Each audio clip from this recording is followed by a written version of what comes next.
So, good evening, everyone. I'm Mithun here, and we are at the window of MBA Unit Education for Education. और आज हम discuss करने वाले हैं teacher eligibility test के बारे में।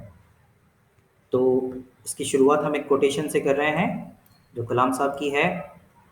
If you want to shine like a sun, अगर हमें सूर्य की तरह चमकना है,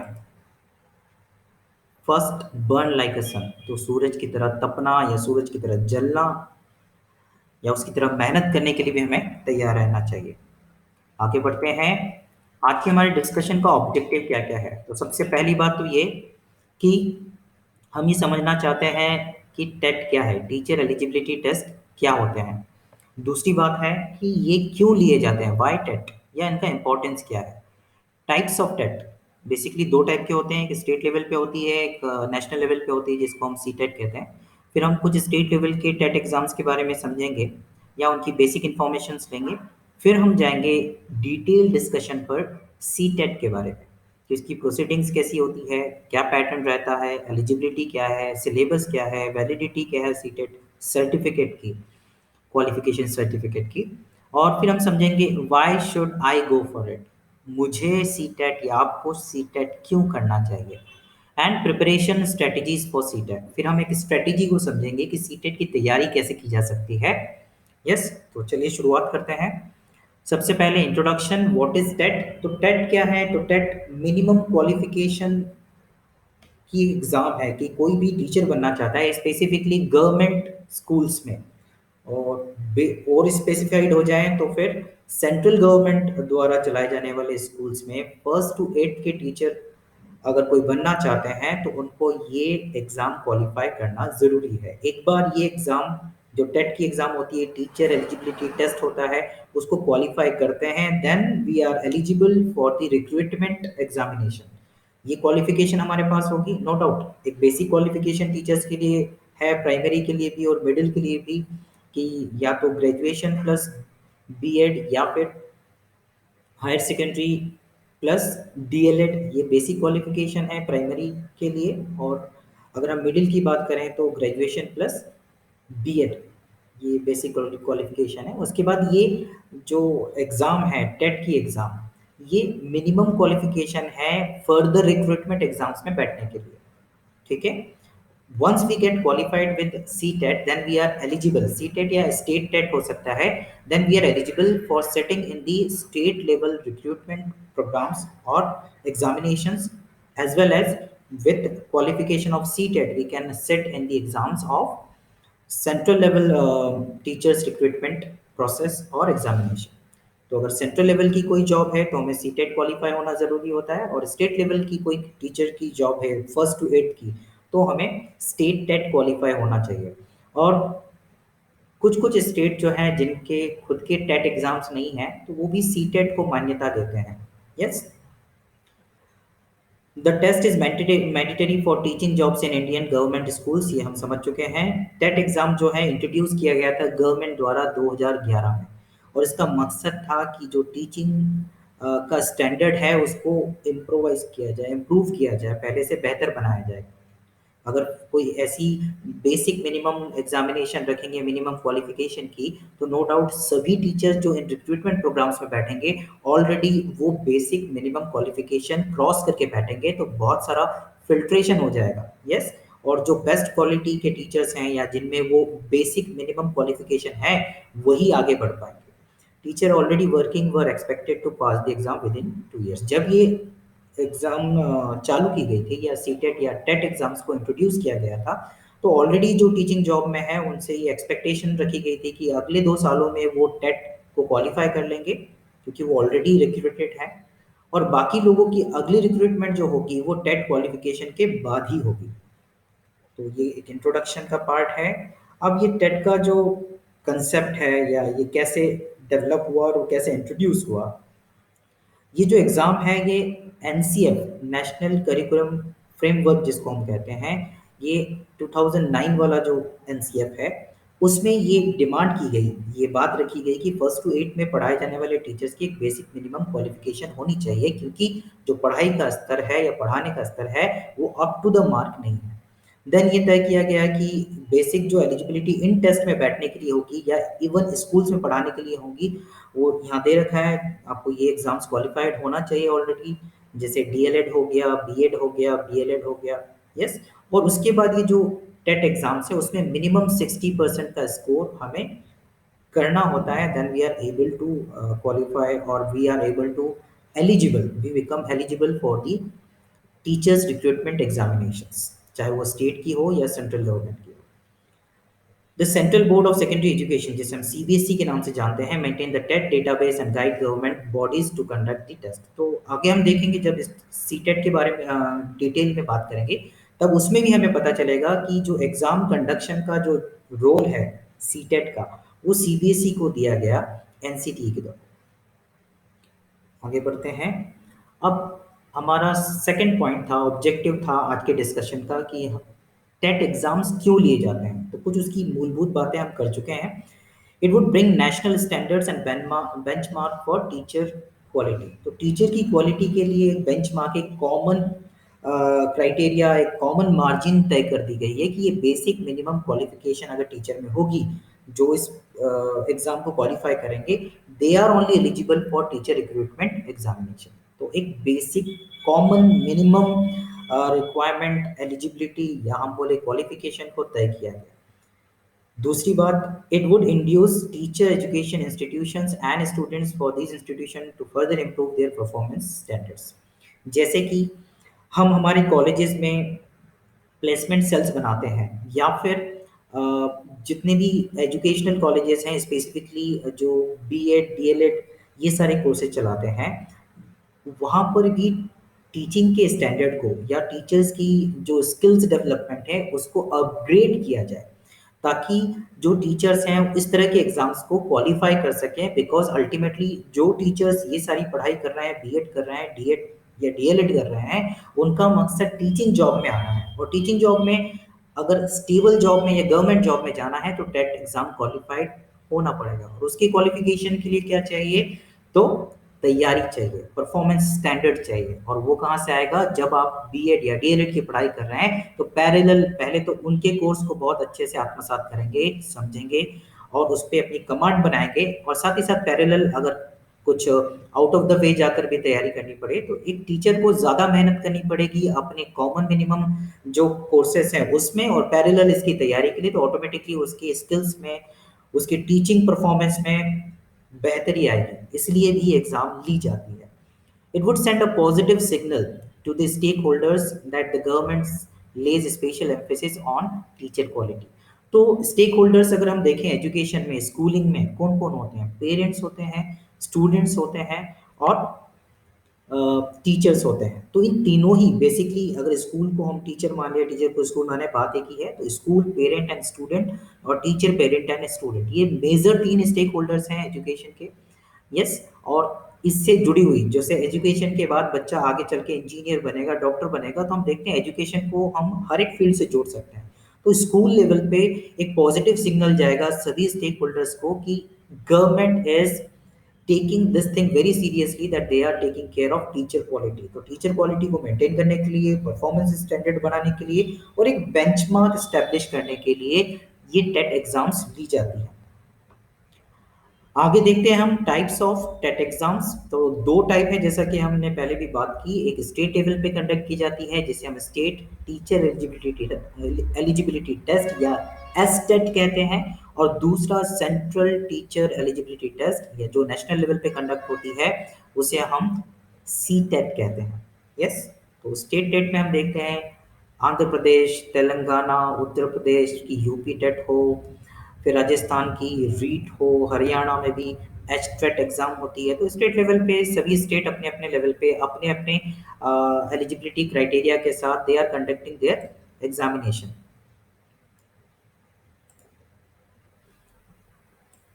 कैन कीप इट हियर। ठीक। तो ये स्टेट्स हैं अलग अलग जो अपने अपने एग्जाम्स कंडक्ट करते हैं स्टेट लेवल की, जिसे हम स्टेट टीचर एलिजिबिलिटी टेस्ट कहते हैं। और इनके अपने अपने सर्कुलर्स होते हैं जिसमें डिटेल्स में रहता है कि एग्ज़ाम का पैटर्न क्या होगा, एलिजिबिलिटी क्या है, तो लगभग सभी की एक जैसी एलिजिबिलिटी होती है, एग्ज़ाम पैटर्न भी एक जैसा होता है। बेसिकली हम देखें तो सीटेट के पेरीफेरी में ही सारी चीज़ें कवर होती है। थोड़े अपने स्टेट बेस पे कुछ एक्स्ट्रा इम्प्रोवाइज करने की कोशिश कोई स्टेट करता होगा, तो वो भी बहुत माइन्यूट डेविएशन है बेसिक कोर्स से, बहुत ज़्यादा डेविएशन हमें देखने को नहीं मिलता।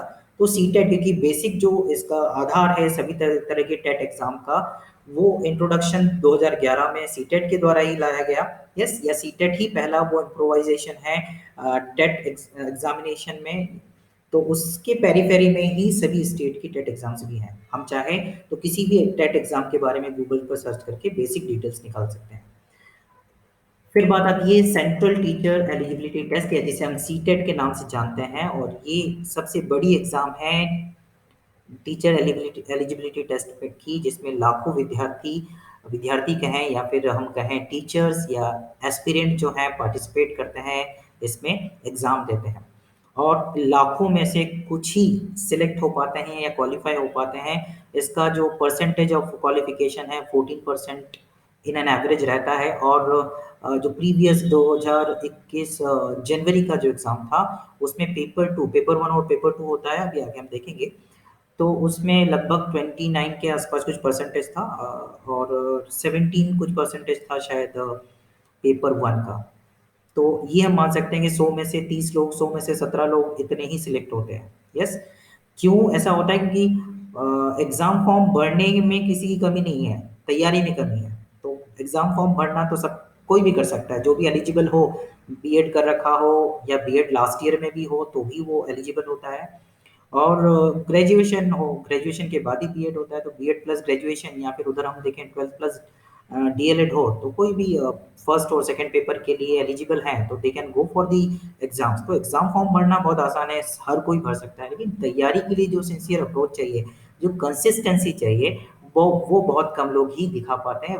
नहीं तो ये एग्जाम इतना भी टफ नहीं कि इसे क्रैक करना बहुत मुश्किल है। दो चीज, आपकी सिंसियर अप्रोच और कंसिस्टेंसी। और आज हम स्ट्रेटेजी के बारे में बात करेंगे तो और क्लियर हो जाएगा कि कैसे इसको बहुत आसानी से हम क्रैक कर सकते हैं। इसके बारे में ये स्लाइड रह गई है।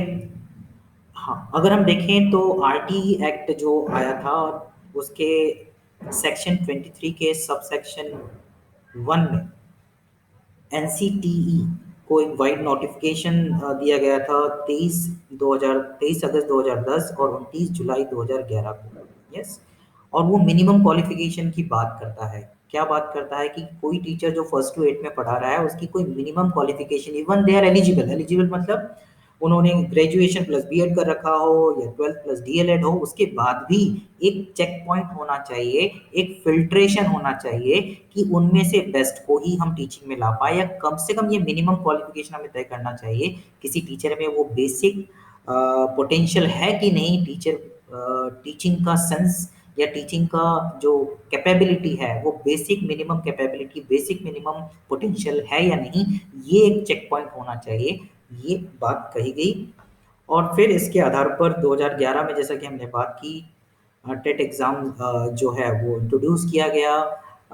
और इसमें हम देखते हैं कि इसको जो एग्ज़ाम की गाइडलाइंस है वो NCT, that is national council for teachers education, NCTE द्वारा इसकी गाइडलाइन बनाई गई कि एग्ज़ाम कैसी होगी। यस, तो मिनिस्ट्री ऑफ एजुकेशन, जिसको हम पहले resource ministry of human resource D HRD ministry कहते थे, अब वो मिनिस्ट्री ऑफ एजुकेशन हो गया है। और ये इन्होंने ये रिस्पॉन्सिबिलिटी, ये एग्ज़ाम लेने की रिस्पॉन्सिबिलिटी, मतलब सीटेट की एग्ज़ाम लेने की responsibility CBSE, central board of secondary education Delhi को सौंपी। ठीक है, जो हम पहले बात कर रहे थे कि सीबीएसई ये एग्ज़ाम कंडक्ट करती है, तो हम चाहे, इसीलिए हम देखेंगे कि सीबीएसई का जो वेबसाइट है उस पे भी आपको एक टैब मिलेगा, एक बैनर मिलेगा सीटेट के लिए स्पेसिफिकली, और सीटेट की अपनी खुद की वेबसाइट भी है। तो हम दोनों ही जगह से एंटर होकर सीटेट की बेसिक जानकारियाँ या सीटेट के जो रेगुलर नोटिफिकेशंस आते हैं या अपडेशन आता है, उसे हम चेक कर सकते हैं। आज हम वो भी देखेंगे कि कैसे हम वेबसाइट पे पहुंच सकते हैं और वेबसाइट पे क्या-क्या चीज़ें हमारे लिए अवेलेबल है। ठीक है।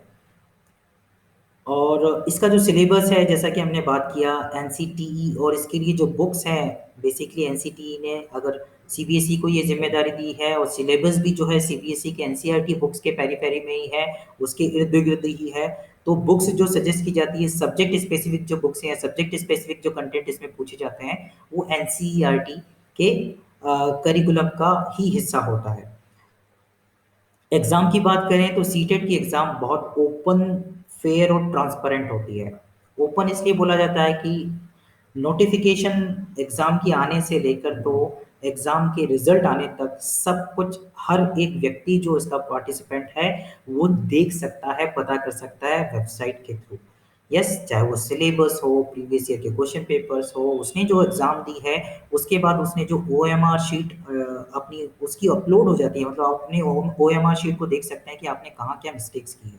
यस, और मॉडल आंसर शीट भी ये जारी करते हैं, तो even you can find out, आप खुद अपना स्कोर कैलकुलेट कर सकते हैं सीटेट के डिक्लेरेशन रिजल्ट डिक्लेरेशन से पहले। फेयर है, फेयर इसलिए है क्योंकि पूरी प्रोसेस ओपन है, और फेयर है कि जो सिलेबस के पेरी-पेरी से बाहर कुछ नहीं पूछा जाता है, तो बहुत फेयर वे में एग्ज़ाम कंडक्ट की जाती है और ट्रांसपेरेंट है। जैसा कि हमने कहा, हम खुद अपने ओएमआर शीट को चेक कर सकते हैं, लेकिन अब जो है ओएमआर शीट से भी बात आगे बढ़ गई है। अभी हम देखेंगे कि इस सेशन में जो अगली अगली एग्ज़ाम होगी प्रोबेबली दिसंबर या जनवरी में, दिसंबर 2021 या जनवरी 2022 में जो एग्ज़ाम होने वाली है, वो पूरी तरह से ऑनलाइन होगी, उसके विषय में भी हम बात करेंगे आगे। तो मेरिट बेसिस पे है, आप स्कोर करते हैं प्रॉपर स्कोर जो बेसिक एलिजिबिलिटी बेंचमार्क है, जिसको हम बोलते हैं 60% बोले। ये 60% स्कोर अगर आप करते हैं, मतलब 150 का क्वेश्चन पेपर होता है, तो 90 मार्क्स अगर आपको आ जाते हैं या 90 से ऊपर आ जाते हैं, तो आप क्वालिफाई कर जाते हैं। यस, सिंसियर प्रिपरेशन का अप्रोच हो तो we can easily crack this exam.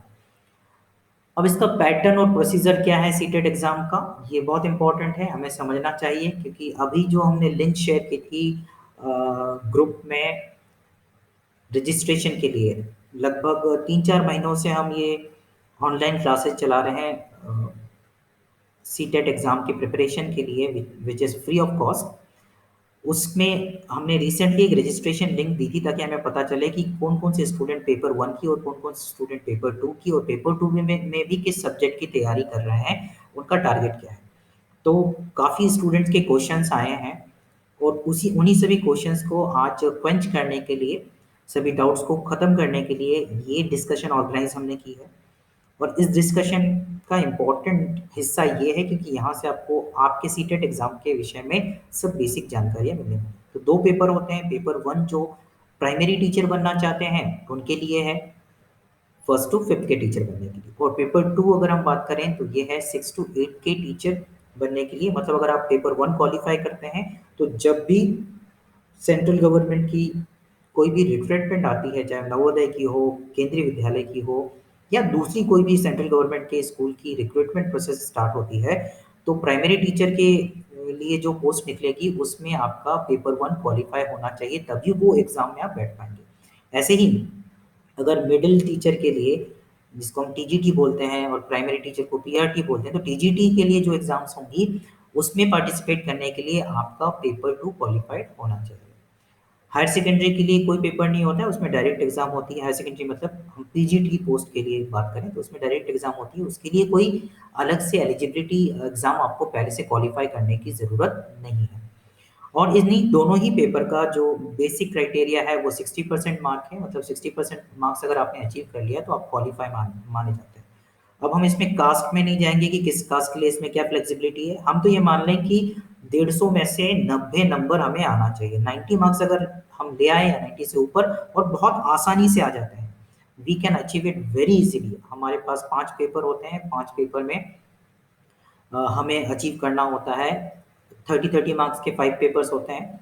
तो इन सभी पेपर्स में हमें बेसिकली 18 मार्क्स, मिनिमम 18 मार्क्स सारे पेपर में हमें अचीव करना होता है, तो हमारे पेपर में क्वालिफ़ाई होते हैं। ओवरऑल 90 मार्क्स आते हैं, और 90 से ज़्यादा आते हैं, तो हम क्वालिफ़ाई कर जाते हैं 60% मार्क्स के साथ।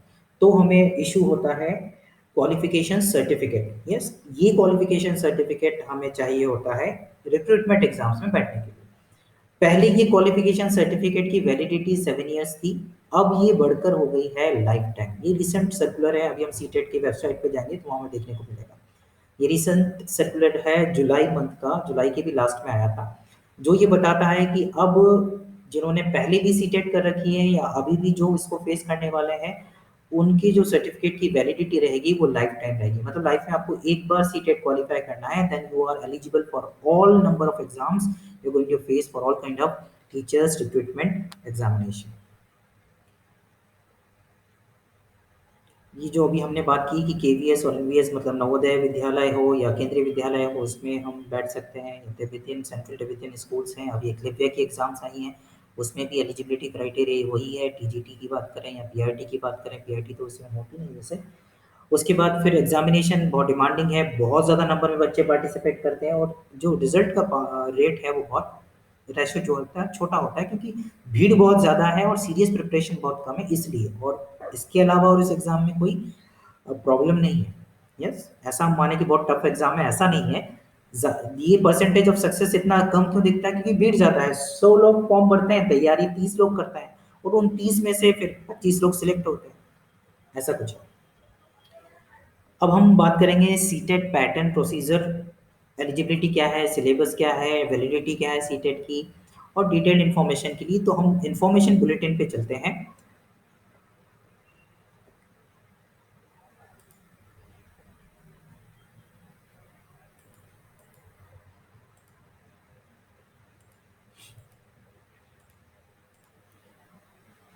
तो उसके पहले हम देखते हैं ये सीटेट का जो, जैसे आप गूगल पे सीटेट टाइप करते हैं तो आपको ये वेबसाइट ओपन मिलती है, दिस वन। यस, इस वेबसाइट को देखें तो हमें लेफ्ट हैंड साइड पे हमें ये सारे लेटेस्ट नोटिफिकेशंस दिखते हैं, करंट इवेंट जो लिखा हुआ है। इसी में ये दिख रहा है प्रेस रिलीज डेटेड 30/7/2021। इसी में नेक्स्ट सीटेट एग्जाम के बारे में बात की गई थी, जो भी हम कर रहे थे कि अगली एग्जाम जो है वो पूरी तरह से ऑनलाइन होने वाली है, और सिलेबस सेम रहेगा, एग्जाम पैटर्न भी सेम रहेगा, सिर्फ क्वेश्चन का लेवल चेंज हो जाएगा। पहले क्वेश्चंस कुछ मेमोरी बेस्ड भी आते थे, अब मेमोरी बेस्ड क्वेश्चंस बिल्कुल नहीं आएंगे, कंप्लीटली एप्लीकेशन बेस्ड क्वेश्चंस ज्यादा होंगे। वन थिंग, सेकंड ये कि ये जो चेंजेस किए गए हैं, इसके पीछे बेस जो है एनईपी है, जो न्यू एजुकेशन पॉलिसी आई है 2020, उस पे आधारित है। उसमें जो नोटिफिकेशन दे रखे हैं या उसकी जो एक्सप्लेनेशन है कि एजुकेशन कैसा होना चाहिए, उसके आधार पर उसी में डिटेल में डिस्कशन है कि टीचर्स एजुकेशन कैसा होना चाहिए, टीचर रिक्रूटमेंट कैसा होना चाहिए। उसके आधार पर ये तय किया गया है कि ज़्यादातर जो क्वेश्चन पूछे जाएंगे वो एप्लीकेशन बेस्ड होंगे, इनडायरेक्ट क्वेश्चन होंगे, अंडरस्टैंडिंग पे बेस्ड होंगे, मेमोरी पे बेस्ड क्वेश्चंस नहीं होंगे। ठीक, और क्योंकि ये नया तरीका होगा एग्जाम लेने का, तो इसीलिए इसकी कुछ मॉक एग्जाम सेंटर्स बनाए जाएंगे हर एक डिस्ट्रिक्ट में, और जो भी कैंडिडेट इन एग्जाम्स के लिए पार्टिसिपेट करेंगे उनको एक या दो मॉक एग्जामिनेशन, ट्रायल एग्जामिनेशन देने के लिए अलाउ किया जाएगा। तो वो जाकर ऑनलाइन एग्जाम कैसे देना है उसको सीख जाएंगे। तो इन मॉक एग्जामिनेशन में आपको क्वेश्चन पेपर का थोड़ा बहुत प्रैक्टिस भी हो जाएगा, और सैंपल क्वेश्चन पेपर्स भी अपलोड किए जाएंगे। ये तमाम बातें की गई है 30 तारीख के नोटिफिकेशन में। ठीक है, और वैलिडिटी पीरियड के बारे में जो मैं बता रहा था वो जून मंथ के लास्ट में आया था। यस, और उसमें ये बात की गई है कि अब जो पहले से क्वालिफाइड हैं और जो अब क्वालिफाइड होंगे, उन सभी की जो क्वालिफिकेशन है उसे लाइफ टाइम माना जाएगा, फिर से उन्हें एग्जाम देने की जरूरत नहीं है। ठीक, ऐसे तमाम नोटिफिकेशन हमें यहाँ मिलता है। यहीं से ये इन्फॉर्मेशन बुलेटिन है जो जनवरी 2021 के एग्जाम का था, उसी को हम डिस्कस करने वाले हैं, क्योंकि उसके बाद कोई बुलेटिन जारी नहीं हुआ है। लेटेस्ट बुलेटिन जब भी आएगा तो इसके इर्द गिर्द ही होगा, बहुत ज़्यादा चेंजेस नहीं आने वाले हैं इसमें। और हम देखें जो अभी हमने बात की बेसिक चीज़ें सीटेट के बारे में, वही सब बातें यहाँ पर है। और यहाँ प्रीवियस ईयर के क्वेश्चन पेपर्स हैं राइट हैंड साइड पे, और यहाँ पर फाइनल आंसर की दे रखे हैं हर एक पेपर के, पेपर 1 पेपर 2 हर एक। जैसे हम देख रहे हैं दिसंबर 2 पेपर्स होते हैं, मतलब साल में 2 बार कंडक्ट होती है एग्जाम, 6-6 माह के अंतर में, जनवरी जनवरी और जून में, या दिसंबर में और जुलाई के में, ऐसा चलता रहता है, थोड़ा आगे पीछे होता रहता है। यस, तो 2 एग्जाम होती है, 2 बार एग्जाम कंडक्ट की जाती है साल में। पिछले जनवरी के बाद तो अभी तक हुई नहीं है, और जनवरी में भी बहुत महीनों बाद या सालों बाद, 1 साल बाद शायद वो एग्ज़ाम कंडक्ट हुई, जो भी हो। तो ये हमने पूरा सीटेट का जो वेबसाइट है उसको देखा, यहाँ से हम तमाम चीज़ें जो हमारी ज़रूरत की है वो हमें आसानी से मिल सकती है। जैसा मैंने कहा सीबीएसई की वेबसाइट से भी हम यहाँ आ सकते हैं। अब इन्फॉर्मेशन बुलेटिन को देख लेते हैं।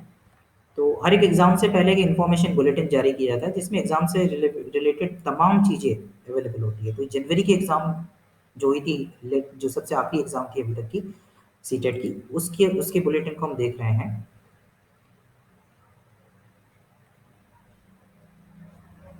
तो जैसे यहाँ दे रखा है कि candidate apply for CTET is required, क्या-क्या चाहिए आपको या क्या-क्या होना चाहिए, कैसे आप प्रोसीड कर सकते हैं। फिर ऑनलाइन प्रोसेस होती है पूरी एप्लीकेशन की, तो उसके लिए क्या-क्या स्टेप्स हैं, वो सभी यहाँ डिस्क्राइब्ड है। तो ये तो लेटेस्ट जब भी आएगा तब आप देखकर इसको कर सकते हैं, क्योंकि ये एट द टाइम यूज़ होने वाली चीज़ें हैं, इसको आपको लंबे समय तक याद रखने की ज़रूरत नहीं है। रजिस्ट्रेशन प्रोसेस क्या है, तमाम चीज़ें होने के बाद यहाँ फ़ी स्ट्रक्चर दे रखा है। फ़ी स्ट्रक्चर या हम बोलें कि इस एग्ज़ाम की फ़ी जो है वो है, दैट इज़ अगर हम एक पेपर दें तो इसका कॉस्ट है ₹1000, और अगर हम 2 पेपर एक साथ दें फर्स्ट और second, that is 1200 for general and OBC, and इधर है 500 और ₹600। ठीक है? और नीचे जाते हैं, देखते हैं क्या-क्या है और कंटेंट वाले पेज में से हम देख लेते हैं सिलेबस एलिजिबिलिटी, ये चाहिए हमें। चलते हैं यहाँ, कुछ टाइटल्स डेफिनेशन दे रखी है जो इस पूरे नोटिफिकेशन में या बुलेटिन में है। अब यहाँ हम देखते हैं टाइमिंग। पेपर 1 जो है मॉर्निंग सेशन में ली जाती है, 9:30 से 12 के बीच में। एक्चुअल जो टाइमिंग मिलती है 2.5 घंटे की मिलती है, मतलब 150 मिनट्स 150 क्वेश्चंस। तो टाइम की प्रैक्टिस भी हमें करनी होती है। इसमें थोड़ा-सा स्ट्रैटेजी हमें ये देखना पड़ता है, कुछ टॉपिक्स ऐसे होंगे या कुछ सब्जेक्ट ऐसे होंगे 5 में से जिन पर हमारी कमांड बहुत अच्छी होगी, तो हमें बहुत कुछ देखना ही नहीं पड़ता। हम देखते हैं क्वेश्चन और 4 ऑप्शन में से 1 हमें दिख जाता है, बहुत आसानी से हो जाता है। मतलब इवन 2 से 3 क्वेश्चन 1 मिनट में आप कवर कर लेते हैं, और वहाँ से जो आप टाइम सेव करते हैं, वो उन सब्जेक्ट्स पर आप इन्वेस्ट कर सकते हैं, जिन पर आपकी कमांड कम है। स्पेसिफिकली ज़्यादातर स्टूडेंट्स मैथ्स में समय लेते हैं क्योंकि कैलकुलेशन का हिस्सा होता है उसमें, तो मैथ्स वाले पोर्शन में आप वो इन्वॉल्व करते हैं। मैं एक चीज़ रिकॉल हो रही है मुझे, बता दूँ कि रीज़निंग वाला पोर्शन भी ऐड होने वाला है, तो हमें वेट करना पड़ेगा जो नया सिलेबस जारी किया जाएगा। सिलेबस पुराना ही होगा, उसमें कंटेंट थोड़े से हेर-फेर किए जाएँगे या पैटर्न को बदला जाएगा, बस इतना ही है। जो एप्लीकेशन बेस्ड क्वेश्चन्स हैं, वो ज़्यादा पूछे जाएँगे। दूसरा पेपर जो है वो आफ्टरनून सेशन में होता है, इसके लिए भी 2.5 घंटे का समय या 150 मिनट्स का समय रहता है। एलिजिबिलिटी क्या है, तो यहाँ दे रखा है, आप इसको डिटेल में देख लीजिएगा। बेसिक हम ये बात ध्यान रखें, अगर हम प्राइमरी पेपर 1 दे रहे हैं तो जैसा हमें डीएलएड प्लस हायर सेकेंडरी चाहिए। पेपर 2 दे रहे हैं तो हमें we need to have that graduation plus BEd. ठीक है? और 50% 45% ये रेंज है, लगभग सभी की होती है, इससे कम तो परसेंटेज बनता ही नहीं है मेरे ख्याल से। यस। और फर्स्ट टू 8 के लिए हमने देखा ग्रेजुएशन प्लस बीएड या डीएलएड भी कहा जाता है कहीं-कहीं इस कोर्स को। चलिए, हाँ, इसमें एक इम्पॉर्टेंट बात है, बीएड सेकंड ईयर के स्टूडेंट भी मतलब एलिजिबल है इस एग्ज़ाम में बैठने के लिए, क्योंकि आपका एग्ज़ाम होता है लगभग नोटिफ़िकेशन 2-3 महीने पहले आ जाता है, उससे भी पहले आता है बल्कि। नोटिफ़िकेशन आ जाने के बाद आप फॉर्म भरते हैं, तब तक आपका लगभग सेकंड ईयर आप कंप्लीट कर लेते हैं। यस, तो ये क्वालिफ़ाइड अगर आप हो सीटेट, तो जैसे ही आप सेकंड ईयर कंप्लीट करें, आपके पास बीएड की डिग्री आ गई, तो आप किसी भी रिक्रूटमेंट एग्ज़ाम में बैठ सकते हैं, इसलिए सेकंड ईयर के स्टूडेंट्स को अलाउ किया जाता है।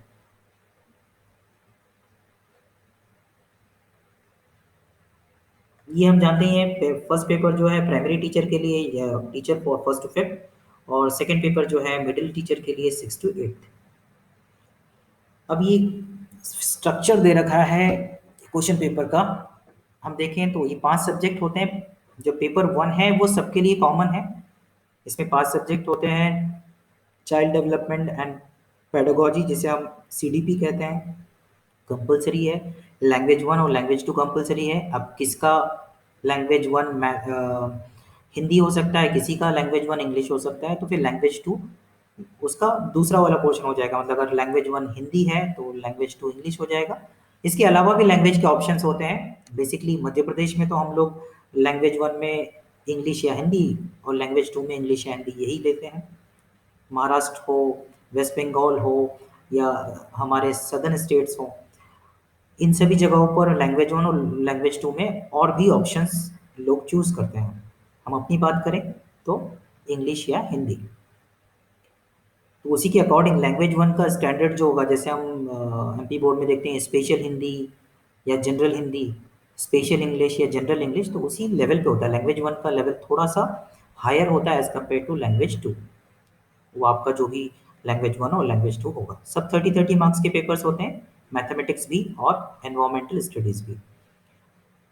नो डाउट सिलेबस इसमें प्राइमरी तक का रहता है, लेकिन जो डिफ़िकल्टी लेवल होता है वो हम बोल सकते हैं 8 तक का होता है। मतलब ग्रामर अगर आप इंग्लिश का पोर्शन देखें लैंग्वेज 1 में, तो वो 8 तक के ग्रामर लेवल का होगा, वो प्राइमरी तक के ग्रामर लेवल का नहीं होता। आप प्रीवियस ईयर के क्वेश्चन पेपर उठाएँगे, you could easily understand it.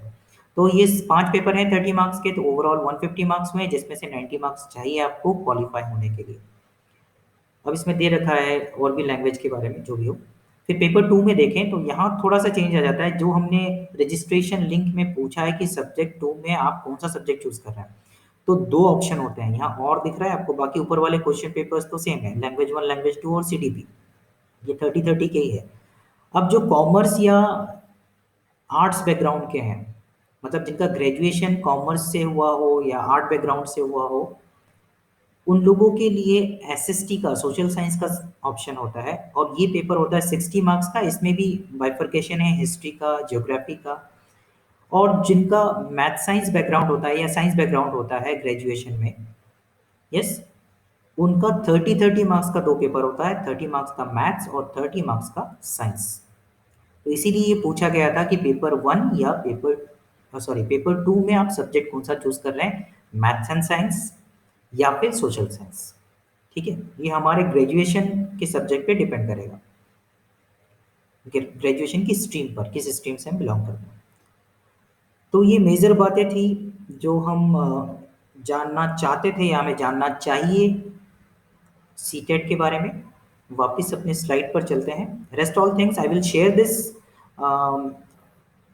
Information bulletin in the group, जो व्हाट्सएप ग्रुप है एमबी एडुनेट का, वहाँ पे मैं इसे शेयर करूँगा। आप लोग उसको डिटेल में देख सकते हैं, या सिंपली हम आत्मनिर्भर बने, सीधे सीटेट के वेबसाइट पे जाएँ। सिर्फ ये क्यों, तमाम चीज़ें जो और हमारी क्वेरीज़ हैं, उनको हम क्लियर कर सकते हैं।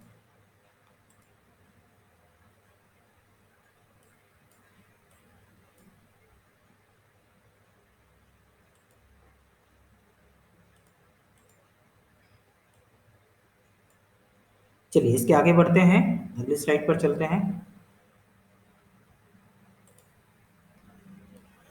Why should I go for it? मुझे या आपको सीटेट क्यों करना चाहिए?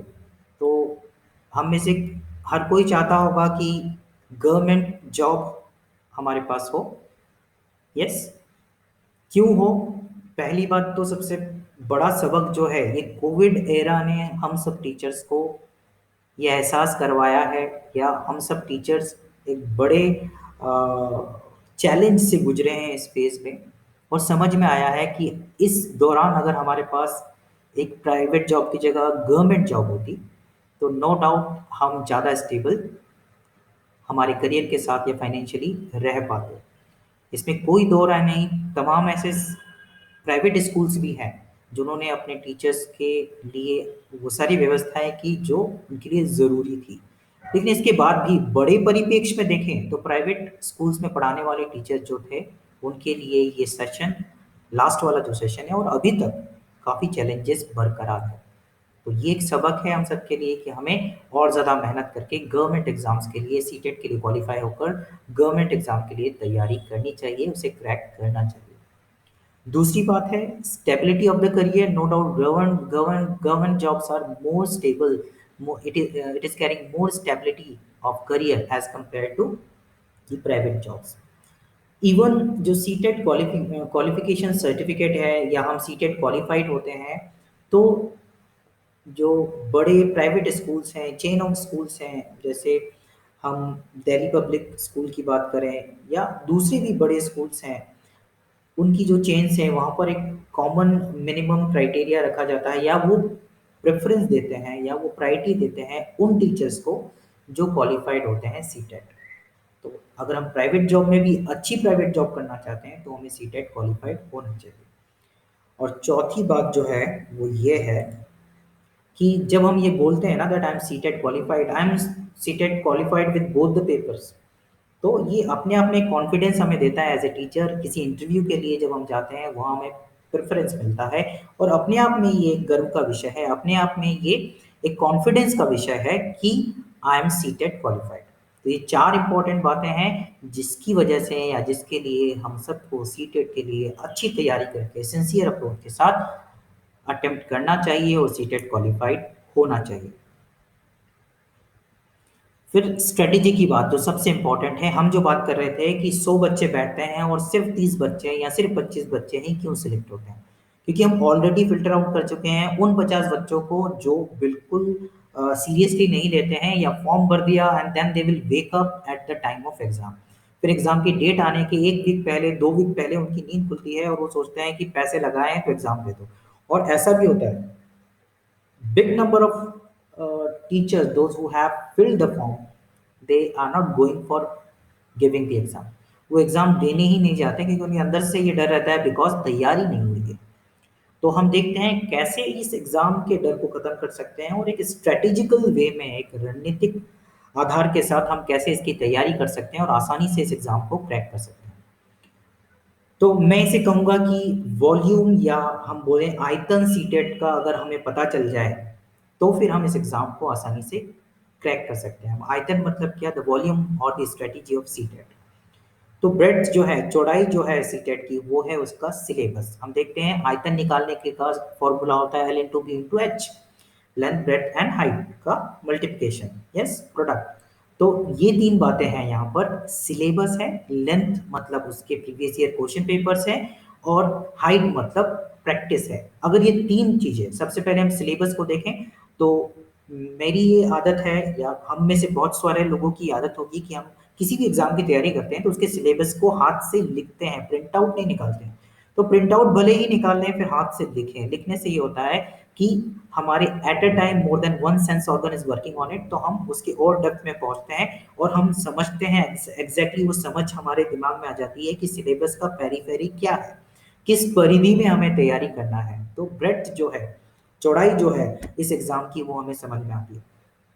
दूसरी बात है लेंथ ऑफ सीटेट, ये है previous year question papers. Length का यहाँ पर मतलब ये है कि क्वेश्चन का तरीका क्या है पूछने का। नो डाउट इस बार के एग्जाम में तरीका थोड़ा बदलने वाला है, जैसा हमने पहले भी डिस्कस किया कि एग्जाम जो है अब ज़्यादा एप्लीकेशन बेस्ड होने वाला है, इनडायरेक्ट क्वेश्चन ज़्यादा आने वाले हैं, मेमोरी बेस्ड क्वेश्चन पहले से और कम हो जाएंगे या होंगे ही नहीं। ठीक, तो हमें प्रीवियस ईयर क्वेश्चन पेपर्स पे काम करना है। पहले भी मेमोरी बेस्ड क्वेश्चन बहुत कम आते थे, अब और ज़्यादा आपके अंडरस्टैंडिंग पर क्वेश्चन पूछे जाएंगे।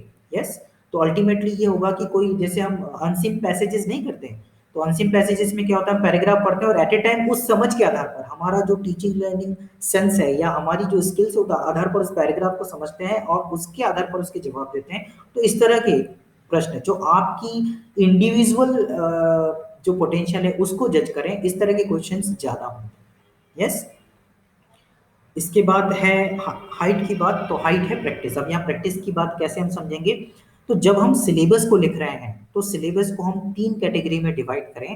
पहली कैटेगरी है जो हम बोल सकते हैं ग्रीन कैटेगरी। ग्रीन कैटेगरी मतलब जहाँ पर हम ऑलरेडी बहुत ज़्यादा काम कर चुके हैं, या हो सकता है कि हम, हमारा बेस मैथमेटिक्स का है तो मैथमेटिक्स वाला पोर्शन पे हमारी कमांड ऑलरेडी है, साइंस बैकग्राउंड से हैं, साइंस वाले पोर्शन पे हमारी कमांड ऑलरेडी है, या सिलेबस के कोई चैप्टर्स हो सकते हैं, अलग अलग सब्जेक्ट के चैप्टर्स हो सकते हैं, टॉपिक्स हो सकते हैं जिन पर हमारी ऑलरेडी कमांड अच्छी है, उनको हम ग्रीन मान लें या ग्रीन कैटेगरी में रख लें। फिर ऐसे ही टॉपिक्स हो सकते हैं जिनको हमने पढ़ रखा है पहले से और 60-70% हमारी तैयारी है या 50-50 चांसेस हैं, वहाँ पर हमें 50% काम करना है। वो हो गए हमारे, जैसे हम अ, जो ट्रैफिक लाइट होता है रेड, ग्रीन और येलो, तो ग्रीन वाली बात हो गई जो हम ऑलरेडी, हमें हमारी कमांड है। दूसरा है जो येलो वाला पोर्शन है, तो येलो में सिलेबस का वो हिस्सा आ जाएगा जिसमें हमारी 50-60% तैयारी है, बाकी हमें करना है। और फिर लास्ट है रेड, जहां पर हमारी कोई तैयारी नहीं है। तो सिलेबस को इन 3 कैटेगरीज में बांटें और ग्रीन पर इनिशियल लेवल पे काम करें, क्योंकि आपको कॉन्फिडेंस देगा। और आपने मान ली कोई एक टॉपिक कर लिया है, तो पहले तो आप सिलेबस का प्रिंट आउट ले लें, उसको लिख लें, और आप प्रीवियस ईयर के क्वेश्चन पेपर्स कम से कम 5-10 क्वेश्चन पेपर आप निकाल लें। 10 निकालते तो बहुत अच्छा।